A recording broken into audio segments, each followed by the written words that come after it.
अभी बच्चों देखिए अपने अब कर रहे हैं पार्ट 5। देखिए पिछली क्लास में अपनों ने बॉर्डर पिट सेप्टम शुरू किया था, लेकिन समय के अभाव के कारण ये मैंने बीच में ही छोड़ दिया, तो अब इसको अपने करते हैं। तो अपना जो टॉपिक है वो है पटों के प्रकार, ठीक है। और पटों के प्रकार में देखिए जो पहला था वो है सॉलिड सेप्टम, जो अपनों ने कर लिया। दूसरा है बहुछिद्रित यानी परफोरेटेड सेप्टम, वो भी कर लिया। और तीसरा है बॉर्डर पिट टाइप सेप्टम, बॉर्डर्ड पिट सेप्टम या बॉर्डर्ड पिट टाइप सेप्टम, तो अपने तीसरा कर रहे हैं।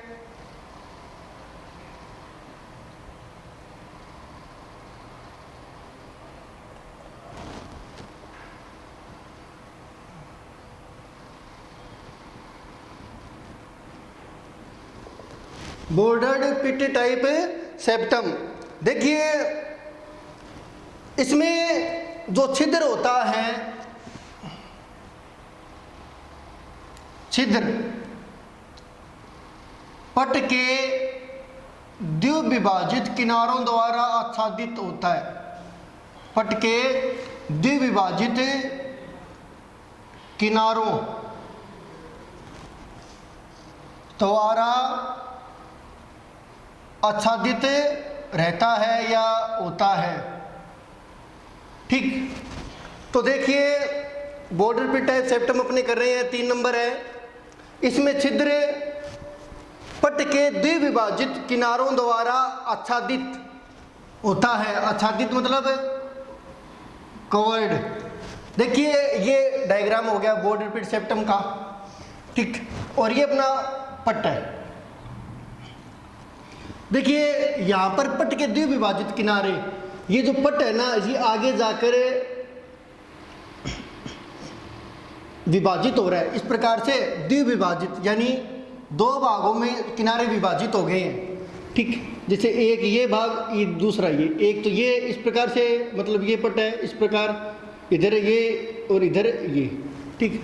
तो जो अपना पट है वो द्विविभाजित हो गया है, उसके किनारे द्विविभाजित हो गए हैं इस प्रकार से। यहाँ पर देखिए कि ये पट है और ये किनारे इसके क्या है, द्विविभाजित हो गए हैं, ठीक। इस प्रकार से एक ये और एक ये द्विविभाजन। तो यहाँ पर क्या है, पट के द्विविभाजित किनारों द्वारा आच्छादित होता है। ये छिद्र है, ये क्या है, छिद्र। और ये छिद्र है ना, इन पटों के द्विविभाजित किनारों द्वारा, यानी इस प्रकार से, ठीक, ये ढका हुआ है, ये द्विविभाजित किनारे हैं, ठीक। तो इनमें छिद्र पट के द्विविभाजित किनारों द्वारा आच्छादित होता है। देखिए इस प्रकार के पट में छिद्र एक प्लग से ढका रहता है।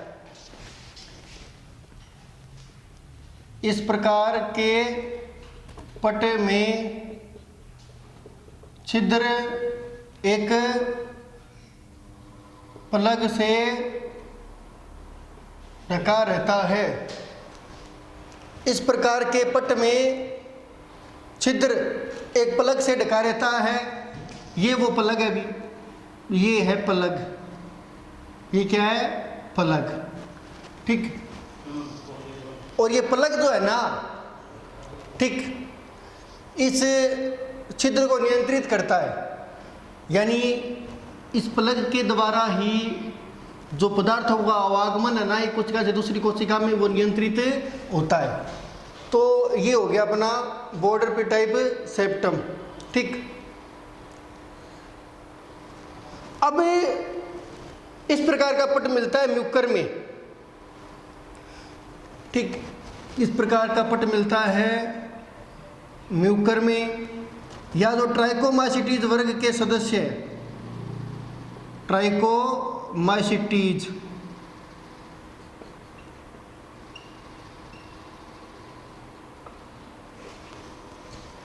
ट्राइकोमाइसिटीज वर्ग के जो सदस्य हैं, या जो म्यूकर जो जीनस है, ठीक। म्यूकर किस ऑर्डर में मिलता है, अभी किस ऑर्डर का म्यूकर, म्यूकरेल्स। तो इस प्रकार का जो पट है ना, या तो आप ये कह दो कि ट्राइकोमाइसीटीज वर्ग के जो सदस्य है उनमें मिलता है। एक एग्जाम्पल और दो तो इस प्रकार का पट्ट, ठीक, जो म्यूकरेल्स गण है, ऑर्डर, ये क्लास है, ये ऑर्डर है। जो म्यूकरेल्स गण है उसके सदस्यों में मिलता है, जैसे कि म्यूकर। अब ये म्यूकर है ना, ये म्यूकरेल्स गण का एक सदस्य है। इसमें बहुत सारे वंश आते हैं, बहुत सारे सदस्य हैं, जिसमें से एक म्यूकर है। ठीक, ये अपना हो गया डायग्राम, ये है ही। अगला है एस्कोमाइसीटीज टाइप सेप्टम नंबर 3, ये नंबर 3 का 4।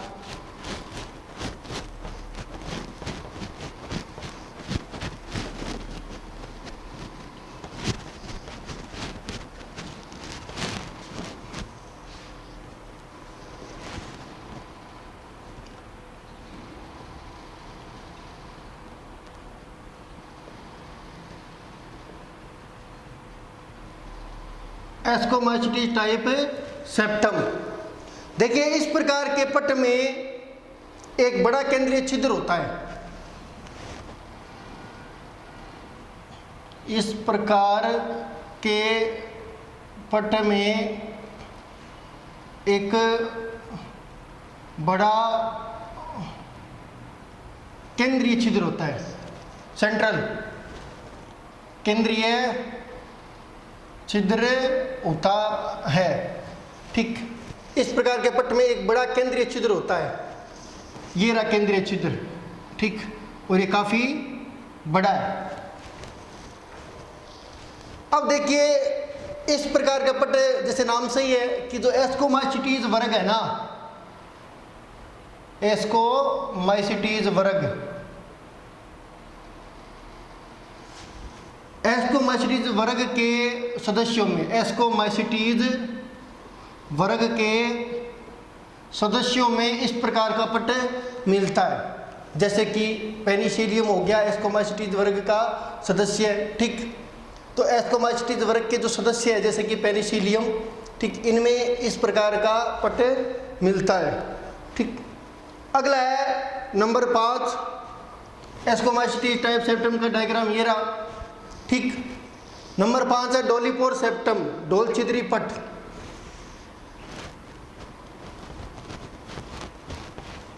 ये भी, ये जो मैं बता रहा हूं ना 5वां डोलीपोर सेप्टम, ये काफी इंपॉर्टेंट है। ठीक, 5वां जो पट्टों के प्रकार कर रहे हैं, टाइप्स ऑफ सेप्टा, और इनमें जो इसमें जो 5वां है ना पट्टों में, वो सबसे ज़्यादा इंपॉर्टेंट है, डोलीपोर सेप्टम। तो नंबर 5 अपना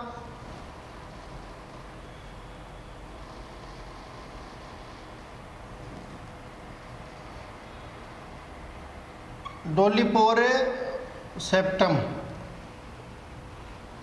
डोल छिद्री पट्ट,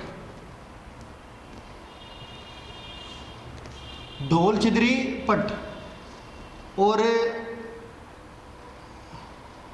मोस्ट इंपॉर्टेंट है भी ये, सबसे ज़्यादा इंपॉर्टेंट है ये पट्टों के प्रकार में। कई बार यहाँ से क्वेश्चन आया भी है।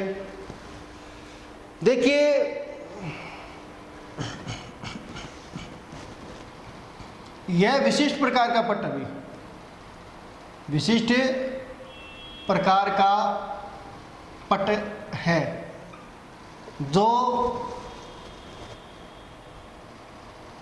बेसिडियोमाइसीटीज, जो बेसिडियोमाइसीटीज वर्ग के सदस्यों में मिलता है। यह विशिष्ट प्रकार का पट्ट है जो बेसिडियोमाइसीटीज वर्ग के सदस्यों में मिलता है।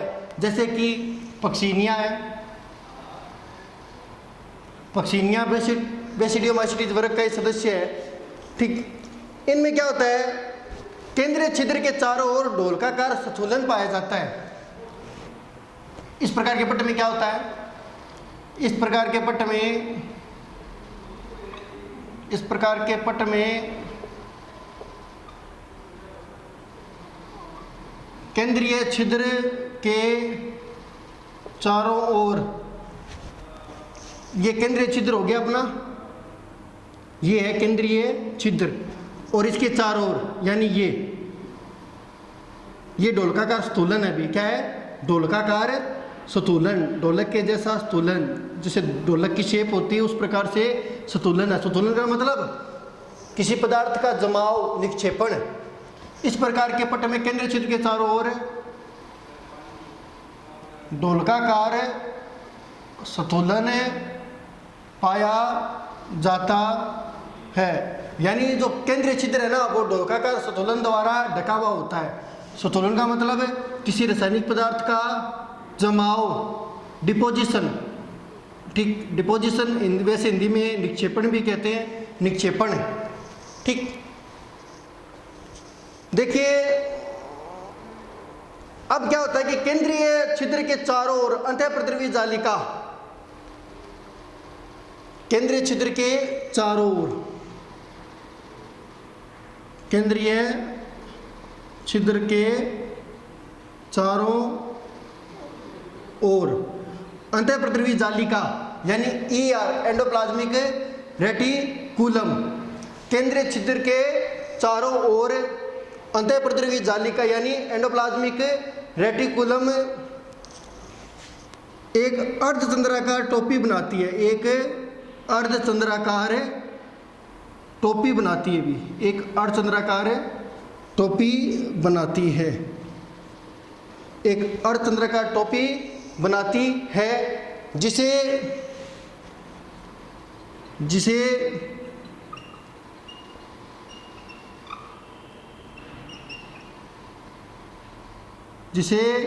पेरेंथोसोम कहते हैं।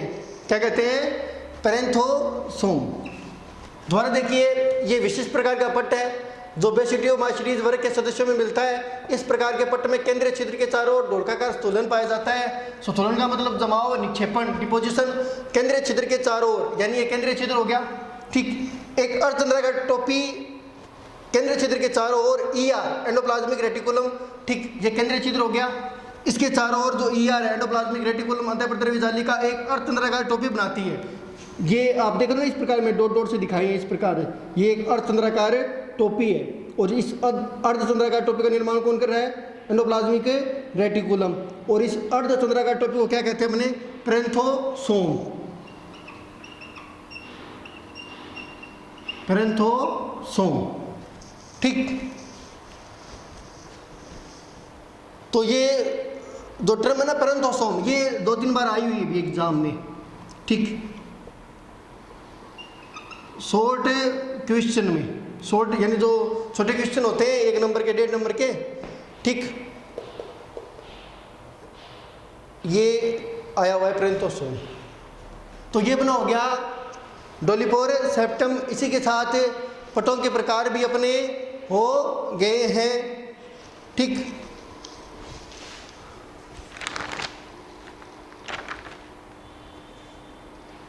अब देखिए बात करते हैं कोशिका संरचना की।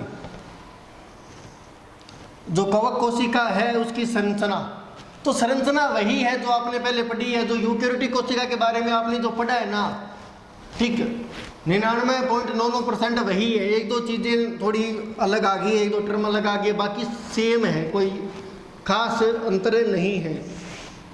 तो आपने जो एक यूकेरियोटिक कोशिका पढ़ी है 11वीं क्लास में, ठीक, वही सेल स्ट्रक्चर यहाँ पर आएगी। यानी जो कवक कोशिका है ना, वो एक प्रकार की यूकेरियोटिक कोशिका ही है, और यूकेरियोटिक कोशिका के बारे में आपने पढ़ा है। ठीक है, तो जो पादप कोशिका है या जो जंतु कोशिका है, ठीक, कुछ मामलों में वो कवक कोशिका के समान ही होती है। 1-2 चीज़ों में अंतर होता है कि कवक कोशिका में कुछ विशिष्ट संरचनाएं मिलती है जो बाकी यूकेरियोटिक कोशिकाओं में नहीं मिलती, जैसे ये प्लांट सेल या एनिमल सेल में नहीं मिलती। तो वो अपने थोड़ा देख लेते हैं।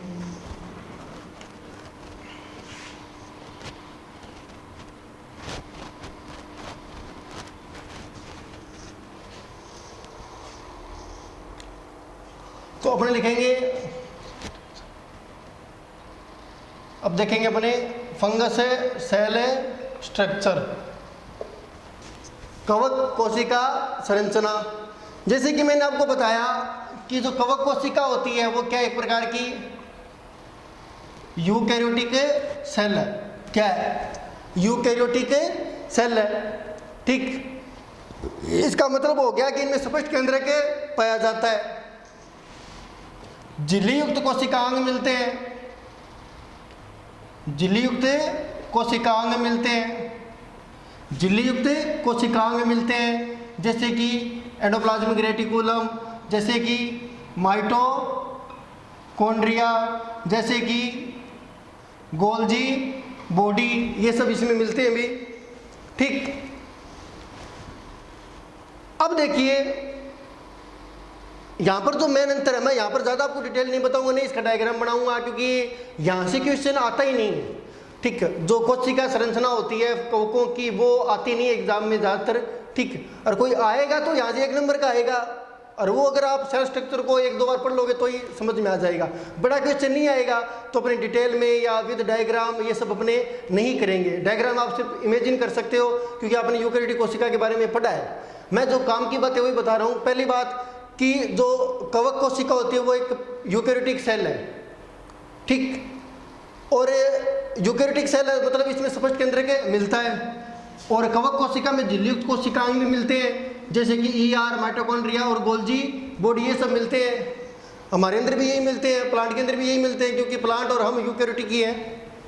अब देखिए जो अगली बात है वो इंपॉर्टेंट है। हमारी कोशिकाओं में क्या होता है, जो ईआर एंडोप्लाज्मिक रेटिकुलम है, ईआर से राइबोसोम जुड़े रहते हैं। हमारी कोशिकाओं में, ठीक, या प्लांट की जो कोशिकाएं हैं या जो कवक कोशिका के अलावा जो यूकैरियोटिक कोशिकाएं हैं उनमें क्या होता है कि जो राइबोसोम है ना वो ईआर से जुड़े होती हैं। एंडोप्लाज्मिक जो रेटिकुलम अंतःप्रद्रव्य जालिका से राइबोसोम जुड़े होते हैं। अगर अपनी बात करें फंजाई को छोड़कर बाकी यूकैरियोटिक कोशिकाओं की, लेकिन फंजाई में क्या है, फंजाई में जो अंतःप्रद्रव्य जालिका है उससे राइबोसोम्स जुड़े नहीं होते हैं, जुड़े हुए नहीं होते हैं। तो आप इसको ऐसे बोलोगे कि यूकैरियोटिक कोशिकाओं के विपरीत, यानी बाकी यूकैरियोटिक कोशिकाएं जैसे प्लांट सेल या एनिमल सेल, ठीक, यूकैरियोटिक कोशिकाओं के विपरीत इनमें राइबोसोम ईआर से एंडोप्लाज्मिक रेटिकुलम से जुड़े हुए नहीं होते हैं, बल्कि कोशिका में स्वतंत्र रूप से पाए जाते हैं, बल्कि कोशिका में स्वतंत्र रूप से पाए जाते हैं।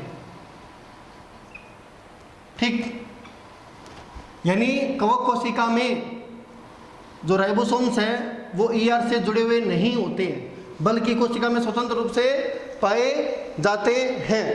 ठीक, एक बात और, इनमें एक विशेष संरचना मिलती है भी, लोमासोम्स। लोमासोम्स ये इंपॉर्टेंट है अभी सिर्फ 1 नंबर की दृष्टि से कि लोमासोम्स क्या है। देखिए ये लोमासोम्स विशिष्ट स्ट्रक्चर है, विशिष्ट स्ट्रक्चर, विशिष्ट संरचना है।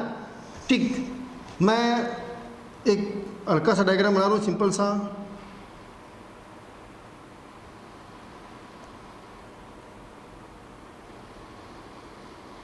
ये मान लीजिए सेल मेम्ब्रेन है, अंदर क्या है, सेल मेम्ब्रेन, कवक कोशिका की बात करें अपने, और ये बाहर सेल वाल जो कि काइटिन की बनी होती है। कोशिका भित्ति और कोशिका झिल्ली के बीच में कुछ विशिष्ट गोलाकार छोटी बिंदु सदृश संरचनाएं मिलती है इस प्रकार। ठीक, गोलाकार है, ठीक, स्फेरिकल है या बिंदु सदृश है, छोटी स्ट्रक्चर है। इन संरचनाओं को अपने कहते हैं लोमासोम। तो लोमासोम्स क्या है, ये विशिष्ट संरचनाएं हैं, विशिष्ट कोशिकीय संरचनाएं हैं, ठीक, या विशिष्ट कोशिकांग है जो कवकों में मिलती है। कहाँ पर मिलती है, कोशिका भित्ति और कोशिका झिल्ली के बीच में। ठीक, अब इनका काम क्या है, इनका काम होता है कोशिका भित्ति का संश्लेषण माना जाता है। ठीक, अभी रिसर्च चल रहा है इन पर।